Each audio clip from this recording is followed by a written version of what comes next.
السلام علیکم dear reader and listeners, Urdu novels library میں آپ کا ڈھیر سارا ویلکم۔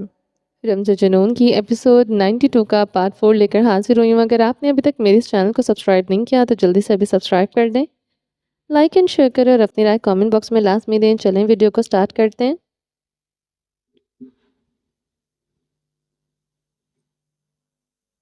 کمرے میں 2 دن سے انگیٹھی نہیں چلائی گئی تھی، اس لیے کمرہ یخ ٹھنڈا تھا۔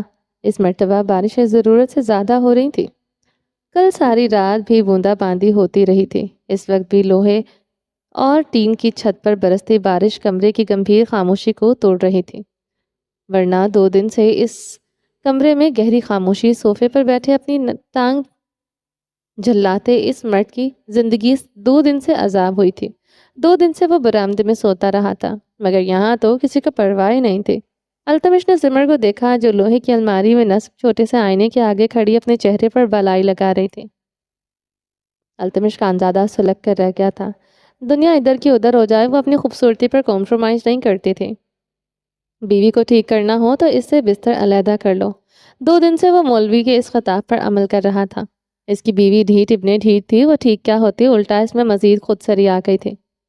اس کمرے میں آتے ہی دیکھتے اس کے چہرے کے بگڑے زاویے ٹھیک نہیں ہوئے تھے۔ ابھی بھی ایسے کھڑی تھی جیسے وہ کمرے میں ہے ہی نہیں۔ التمش نے اس کی پر گہری نظر ڈالی، ڈارک پرپل ٹائٹس پر لانگ شرٹ پہنے ہوئی تھی، بالوں کو جوڑے میں مکیت کیا ہوا تھا۔ التمش کی نگاہ اس کی بل کھاتی کمر سے ہوتی، اس کی پچھلی سفید دودھیا گردن پر آن ٹھہری تھی۔ التمش ٹانگ پر ٹانگ جمائے اپنی بے چینی پر قابو پانے لگا۔ مولوی نے یہ نہیں بتایا کہ کتنے دن بستر علیحدہ کرنا ہے؟ 2 دن میں اس کی بیوی کیا ٹھیک ہوتی؟ وہ ہی ٹھیک ہو گیا تھا۔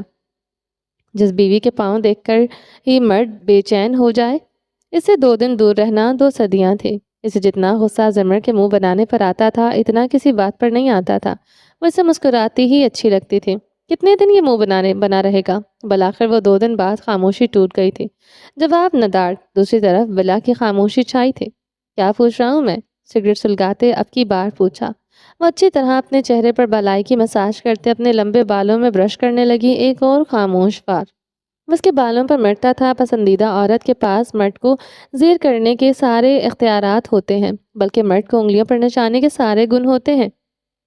زن مرید مرد التمش خانزادہ کو زہر لگتے تھے۔ اب اپنا حال دیکھتے اسے زن مرید شوہروں پر ترس آتا تھا۔ ایسے نہیں وہ بیچارے زن مرید بنتے۔ وہ صوفے سے اٹھتے انگیٹھی کی طرف بڑھا، پنجوں کے بل بیٹھتے انگیٹھی جلانے لگا۔ 2 دن سے اس ضدی عورت نے کمرہ ہی گرم نہیں کیا تھا۔ رہنے دو، میں سختیوں کی عادی ہو چکی ہوں، اس سردی سے مرنے نہیں والی۔ بھگو کر تانا مارا۔ التمش جھلا کر رہ گیا۔ Not once again. وہ گردن جھکائے بڑبڑایا۔ مرے آپ کے دشمن۔ بمشکل ہی اپنا لہجہ نرم کیا۔ وہ مزید لڑائی نہیں چاہتا تھا۔ اس وقت تم ہی میرے سب سے بڑے دشمن ہو، وہ کہتے چارپائی پر بیٹھ گئی۔ اتنی آسانی سے مجھ سے جان نہیں چھڑوا سکتی، میں آپ پر مرتا ہوں، آپ کے لیے مر نہیں سکتا۔ التمش نے نظریں اٹھائے اسے دیکھا۔ وہ اب اپنے پیروں پر کوئی لوشن لگا رہی تھی، سفید دودھیا پیر۔ وہ مسکراتے ہوئے اس کی طرف بڑھتے جھکتے ہوئے اس کے پیروں پر لب رکھ گیا تھا۔ زمر خان کا چہرہ سرخ ہوا۔ دوسرے پل وہ اپنے پیر اوپر کھینچ گئی تھی، چہرے پر مزید خودسری آ گئی تھی۔ التمش اس کے سامنے بیٹھے اس کی پنڈلی جکڑے اس کا پیر اپنی گود میں رکھ گیا تھا۔ اس سے لوشن لیتے وہ اس کا پیر نرمی سے مساج کرنے لگا۔ آپ کا غلام ہے نا یہ سب کرنے کو، آپ کیوں تردد کرتی ہیں؟ وہ اسے گہری نگاہوں سے دیکھتے بولا۔ زمر کے دل نے ادھم مچایا تھا، مگر چہرے کے تاثرات بگاڑ کر ہی رکھے تھے۔ التمش نگاہیں جھکائے اس کے پیر کا مساج کرتے ہلکے ہاتھوں سے دبا رہا تھا۔ زمر نے اس مرد کو نظر بھر کر دیکھا تھا، وہ دیکھ نہ سکی تھی۔ اگر وہ خوبصورت تھی تو سامنے بیٹھا مرد بھی کم نہیں تھا۔ ایسا مرد ہر عورت کی خواہش ہو سکتا تھا، اتنا چاہنے والا مرد ہر عورت کی پہلی ترجیح ہو سکتا، مگر ہائے یہ مادی خواہشات۔ زمر نے کمرے کی میں نگاہیں دوڑائیں۔ ایک دیوار سے بارش کا پانی اندر آ رہا تھا۔ ابھی تک تو وہ پانی دیوار میں ہی جذب تھا، مگر آخر کب تک؟ اتنی بارشیں ہو رہی تھیں، اسے لگتا تھا کسی دن یہ دیواریں اس پر گر جائیں گی۔ باہر پر نالے سے آتی بارش کے پانی کے بہنے کی آواز تیزی سے تیز ہوتی جا رہی تھی۔ التمش کے ہاتھوں کی گرمی بڑھتی جا رہی تھی، اس کی انگلیوں پنڈلی سے اوپر کی جانب سرکنے لگی۔ بارش کی آوازیں اس کی آنکھوں کی سرخی بڑھا گئی تھی۔ زمر کو باہوں میں لینے کو دل مچلنے لگا۔ زمر اس کی انگلیوں کی بے باکی پر سسکی لے کر رہ گئی تھی۔ وہ اس کے قریب ہوا۔ زمر خان دیوار سے ٹیک لگا گئی تھی، وہ اس کے گرد ہاتھ جمائے سے دیوانہ وار نگاہوں سے دیکھنے لگا۔ التمش کی آنکھوں میں خمار کی سرخی تھی۔ زمر خان کی سرمئی آنکھیں ڈبڈبانے لگیں، وہ جو چیز التمش کو فیسینیٹ کرتی تھی، جو اس کے لیے رومانٹیسائزڈ ہوتی تھی، وہ اس کے لیے تکلیف کا باعث ہوتی تھی۔ اسے نفرت تھی اس ٹین ڈبے کی چھت پر گرتی بارش کی آواز اور انگیٹھی میں جلتے کوئلوں کی تڑتڑاہٹ سے۔ کیا عورت ہیں آپ؟ التمش کی سانسوں میں کی گرمائش زمر کے نقوش کو چھونے لگی۔ کیا عورت ہوں میں؟ دیوار میں سمانے کی ناکام کوشش۔ وہ اس کی کمر میں ہاتھ ڈالتے اسے اپنے قریب کر گیا تھا۔ وہ عورت جس کے سامنے میری انائیں چھوٹی پڑ جاتی ہیں، میں نہیں رہتا، وہ اپنے ساتھ لپٹائے کہہ رہا تھا، لفظوں سے جیسے معتبر کرتے ہیں وہ جانتا تھا۔ زمر اس کی باہوں میں بے بس ہونے لگی تھی۔ آپ مجھ سے وعدہ کر لیں، آپ صرف میرے رہیں گی، میں آپ کے لیے مر بھی جاؤں۔ آپ ایسی عورت ہیں جس کے لیے قتل ہو جائے۔ وہ واقعی میں لفظوں کا جادوگر تھا۔ وہ اظہار کے معاملے میں کنجوس نہ تھا۔ مرد کی اتنی فیاضی اس نے پہلی بار دیکھی تھی۔ التمش کے لب اس کی سفید گردن پر داغ چھوڑنے لگے۔ وہ واقعی میں بے بس ہو چکی تھی۔ ہلکی کلون کی مہک زمر کے حواسوں پر سوار ہوئی تھی۔ زمر خان کی انگلیاں التمش کے گھنے بالوں میں سرسنانے لگی۔ شرٹ بدن سے اترتی زمین کا حصہ بنی تھی۔ وہ زمر کو شانوں سے جکڑے لٹا گیا تھا۔ التمش زمر پر اپنا وزن ڈالتے اس کی سرمئی آنکھوں میں دیکھنے لگا۔ میں نے پیسوں کا بندوبست کر لیا ہے، تھوڑا کمپرومائز کر لیں۔ وہ التجائیہ نگاہوں سے دیکھ رہا تھا۔ زمر کی گردن بے اختیار اس بات میں ہلی تھی۔ اگر ڈریس وہ پہن لے جو گل مکئی کی سہیلی کی شادی پر پہنا تھا، وہ سلامی میں گنجائش پیدا کر لیں تو کام چل سکتا ہے۔ زمر خان اس بار گردن اس بات میں نہ ہلا سکی تھی۔ کتنے پیسے ہیں تمہارے پاس؟ زمر کی آواز بھر آئی تھی۔ 30,000۔ التمش نے آہستہ آواز میں کہا۔ زمر التمش کو دونوں ہاتھوں سے خود سے دور دھکیلتی اٹھ کر بیٹھی۔ التمش اسے روتا دیکھتے پیچھے ہو گیا تھا۔ زمر زمین سے اپنی شرٹ اٹھائے پہن رہی تھی۔ التمش اس کے سامنے بیٹھا اسے دیکھتے بمشکل خود پر قابو پائے ہوئے تھا۔ وہ باقاعدہ ہچکیوں سے رونا شروع ہو چکی تھی۔ میں کوشش کروں گا مزید پیسوں کی۔ التمش نے بلائے آخر گہرا سانس لیا۔ رہنے دو، تم سے نہیں ہوگا، مجھے جانا ہی نہیں ہے، وہ بگڑ کر بولی تھی۔ ہچکیوں کی رفتار بڑھی تھی۔ گل مکئی کی شادی کے لیے پیسے جوڑ رہا ہوں، جانتی ہو آج کل اچھے رشتے مشکل سے ملتے ہیں، لڑکے والوں کی ڈیمانڈ ہوتی ہے۔ اگر میں ڈیمانڈ رکھوں گا وہ بھی تو جہیز مانگیں گے، وہ نرمی سے سمجھا رہا تھا۔ مکئی کو تم جہیز دے سکتے ہو، میرا حصہ لینے میں پھر کیا قباحت ہے؟ تم ساری عمر مجھے چھوٹی چھوٹی خواہشات کے لیے ترسانا چاہتے ہو۔ زمر کی آواز مزید بھرا گئی تھی۔ چھوٹی چھوٹی خواہشات؟ زمر، یہ تمہارے لیے چھوٹی خواہشات ہیں؟ 50,000 سلامی، 1.5 لاکھ کا ڈریس، جوتے، کراچی آنے جانے کا خرچہ، وہاں جا کر ہم اسی دن واپس تو نہیں آ جائیں گے، کسی ہوٹل میں رہنا پڑے گا، ایک عام معیاری ہوٹل میں آپ رکنے کو اپنی توہین سمجھیں گے، یہاں اس دڑبے میں رہ رہی ہو تو وہاں بھی رہ لوں گی۔ وہ اس کی بات کاٹ چکی تھی۔ التمش کا چہرہ سرخ ہوا تھا۔ میری بات سنیں، آپ کو لگتا ہے میری جگہ کوئی امیر انسان ہوتا تو وہ آپ کے اتنے نخرے برداشت کرتا؟ آپ کہتی اور وہ کراچی جانے پر راضی ہو جاتا؟ وہ غصے سے سلگتے ہوئے اس کے قریب ہوا تھا۔ جو ملا ہے اس پر راضی ہونا سیکھے، ورنہ ناشکری عورتوں کے صف میں آ کھڑی ہوں گی، التمش نے کاٹدار انداز میں کہا۔ اب زمر کا چہرہ سرخ ہوا تھا۔ وہ واقعی میں لفظوں کے معاملے میں فیاض تھا، تانے مارنے میں عورتوں کو بھی مات دیتا تھا۔ اگر تمہیں زاویار کچھ دیتا نہیں تو چھوڑ کیوں نہیں دیتی اس کی چاکری؟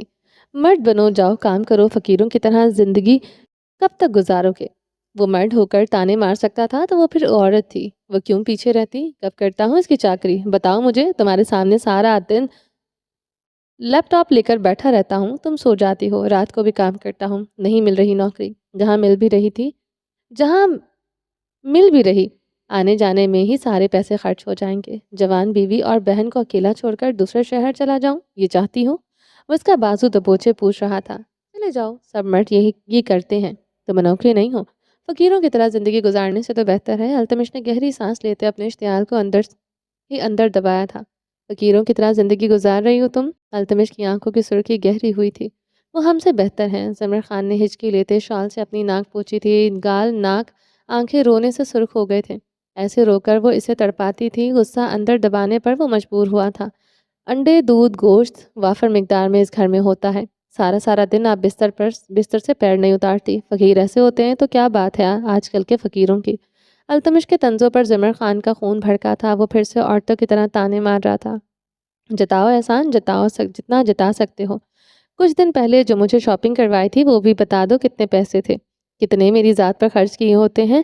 کچھ مرد تم جیسے جو خرچ کر کے گنتے ہیں۔ زمر خان کے لفظ التمش کے دل میں گڑھے تھے۔ ان اس سب کا کچھ زمر اس کا سب کچھ زمر کا تھا، وہ بھلا کبھی اس پر احسان جتا سکتا تھا؟ میری ذات بھی آپ پر گروی زمر بیوی، میں کبھی آپ پر احسان جتا نہیں سکتا تھا۔ آپ پر خرچ کرنا میری خوش قسمتی ہے۔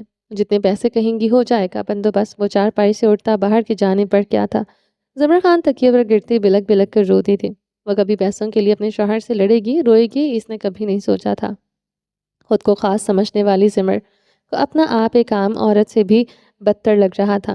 وہ خاص عورت ہی تھی، وہ اس مرد کی نظروں میں بے حد خاص تھی، مگر بہت جلد عام ہونے والی تھی، جیسے بنی اسرائیل کی قوم کو آسمان سے اترتا ہوا امن و سلوہ نصیب ہوا تھا۔ مگر وہ ناشکری کرتے ہوئے زمین کی دال، پیاز اور سبزیوں کے پیچھے پڑ گئے۔ جو نعمت سامنے موجود ہو انسان اکثر اس کی قدر نہیں کرتا۔ زمر بھی اپنے حصے کا من و سلوہ پا کر بھی قناعت نہ کر پا رہی تھی۔ باہر برآمدے میں چارپائی پر لیٹا التمش کی ہچکیاں سنتے اپنے آنکھوں پر بازو رکھے ہوئے تھا۔ پیسے کہاں سے ارینج کرنے، وہ یہی سوچ رہا تھا۔ اپنے حصے کا من و سلوہ پا کر وہ ناشکری نہیں کر سکتا تھا۔ گاڑی اوپر نیچے راستوں پر ہچکولے بھر رہی تھی۔ وہ اسٹیئرنگ پر مضبوطی سے انگلیاں جمائے ڈرائیو کر رہا تھا۔ کھلے شیشے سے اندر آتی ہوئی ہوائیں اس کے چہرے کا سرخ کر گئی تھیں۔ آج پھر شیشہ بند نہیں ہوا تھا۔ اس کے ساتھ سیاہ چادر میں لپٹی عورت کا چہرہ بھی برفیلی ہواؤں سے سرخ تھا۔ التمش نے اضطرابی انداز میں سگریٹ سلگاتے سگریٹ لبوں میں دبایا تھا۔ اتنے کی گاڑی نہیں تھی جتنے وہ آئے روز پیسے لگاتا تھا، مگر گاڑی روز بروز کھٹارا ہوتی جا رہی تھی۔ اشیر ملک کے بال حاصل کرنے کے لیے اس نے لاکھوں روپے دیے تھے۔ ساری جمع پونجی اس میں ختم ہو گئی تھی۔ جو پیسے وہ فری لانسنگ کرتے کماتا وہ قرض اتارنے اور جوڑنے میں چلے جاتے۔ وہ اس کی دو بھینسیں سردی کی وجہ سے مر گئی تھیں۔ اب پھر لاکھوں روپے کی اس نے بھینس خریدی تھی۔ وہ دن بدن مقروض ہوتا جا رہا تھا۔ اوپر سے زمر تھی، کچھ سمجھنے کو تیار نہ ہوتی تھی، اسے وقت ہی نہیں دے رہی تھی کہ وہ کچھ کرتا۔ اس کی ڈیمانڈز دن بدن بڑھ رہی تھیں۔ ذرا سا کمپرومائز نہ کرتی تھی۔ گاڑی دیکھ کر بھی رونا فرض سمجھتی تھی۔ پتہ نہیں وہ اسے جان بوجھ کر تنگ کرتی تھی یا وہ اتنی ہی خود غرض اور بے مروت عورت تھی۔ وہ صرف بیوی ہوتی تو اس کے دل سے اب تک اتر جاتی، مگر وہ زمر خان تھی، وہ عورت جس کے لیے وہ کئی راتیں تڑپا تھا۔ وہ کسی اور کی نہ ہو جائے، وہ خوف سے سو نہ پاتا تھا۔ اس کا عشق اس کی پسندیدہ عورت تھی۔ کمبخت دل و دماغ پر وہ پہلے سے زیادہ سوار ہوتی جا رہی تھی۔ گاڑی اونچے نیچے سرسبز پہاڑوں کو بہت پیچھے چھوڑ آئی تھی۔ وہ لوگ اب اسلام آباد میں داخل ہو رہے تھے۔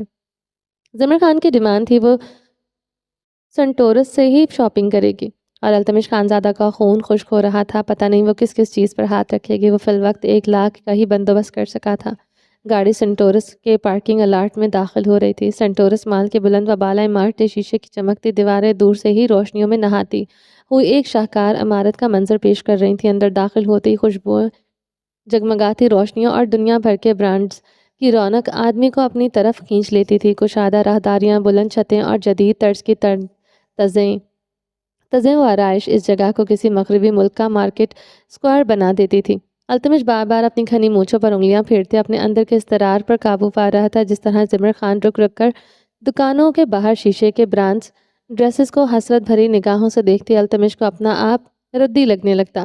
وہ پہلے بھی اس کے ساتھ ادھر کئی بار آیا تھا، مگر آج پہلی مرتبہ گھبرا رہا تھا۔ وہ اس مال سے کتنے ہی شاپنگ بیگز لے کر نکلتی تھی۔